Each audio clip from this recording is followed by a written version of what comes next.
Bonjour à tous, ici Gilles Heister d'Investir Malin. Aujourd'hui, je voudrais revenir en fait sur un trade, une position swing, c'est-à-dire plutôt long terme, long terme sous-entendu plusieurs jours, voire quelques semaines, qui me semble tout à fait intéressant parce qu'il était lié donc à une position qu'on avait prise, dont on avait été sorti. Mais il s'avère que le titre eh bien, présente un comportement que nous avions anticipé et ça me semblait intéressant de l'illustrer là. Donc c'était sur le titre JD. On était, que je me remette un peu les noms. Donc là, il y avait eu un range, hein, donc un canal donc horizontal, au sein duquel le titre avait navigué de bas en haut, etc. Il avait fait une fausse cassure ici. Euh, et donc nous, on avait dû prendre position, oui voilà, ici. On avait pris position ici. Et donc on avait accompagné tout le mouvement jusqu'ici. Sachant qu'ici, il y avait eu une figure une figure chartiste qu'on appelle un island reversal, avec un gap ici, un gap ici. Et donc, en général, le premier objectif, c'était le retour donc à ce point de départ de la figure, c'est-à-dire ici les 43,75. Et donc, on était sorti, moi j'avais sorti 3, 4, 5e de ma position ici. Donc le titre est venu faire un pullback, donc une respiration, hein, on va appeler ça une respiration. Il était revenu au sein du canal. Alors, bon,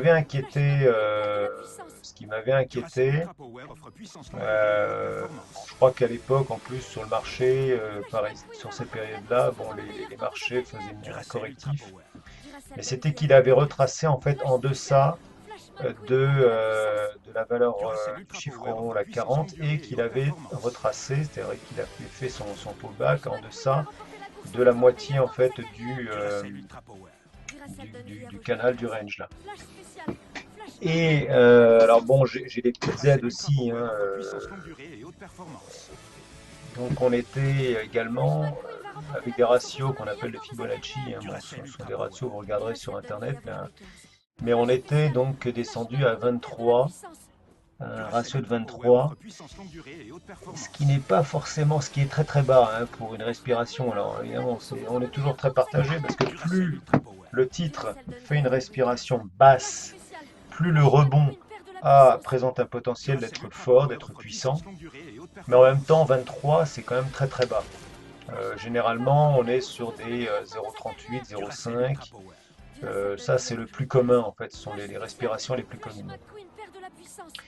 Bon, en tout cas, moi j'avais mis mon stop loss ici, aux alentours de 38,70, 38,68, et j'ai été sorti ici.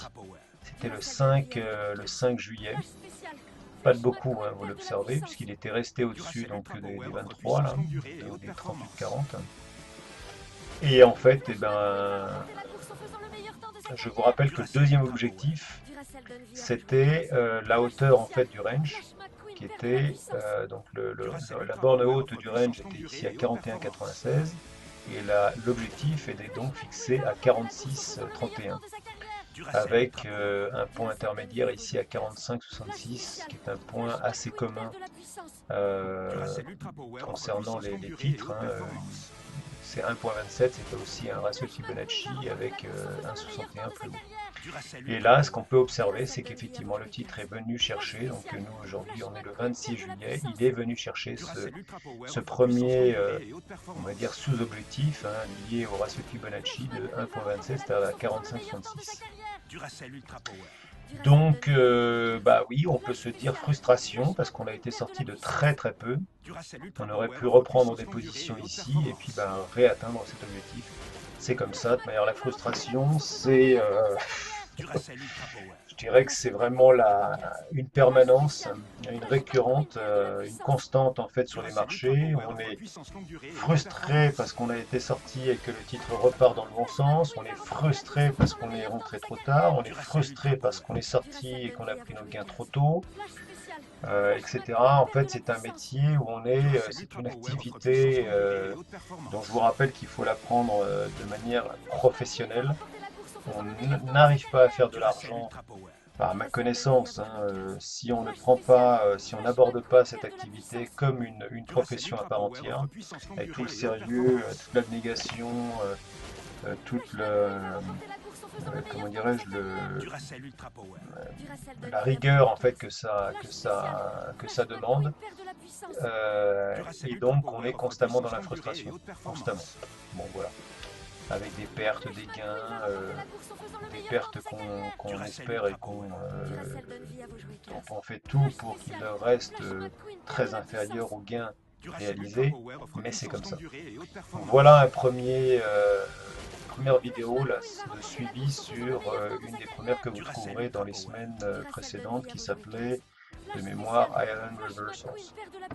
Voilà, j'espère que cette vidéo vous aura été utile. Hein, ce qu'on peut retenir, c'est que voilà, bon,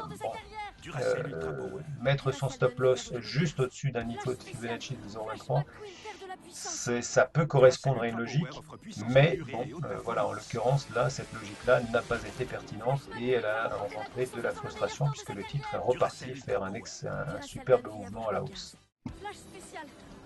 Voilà, voilà. Je vous laisse, à très bientôt.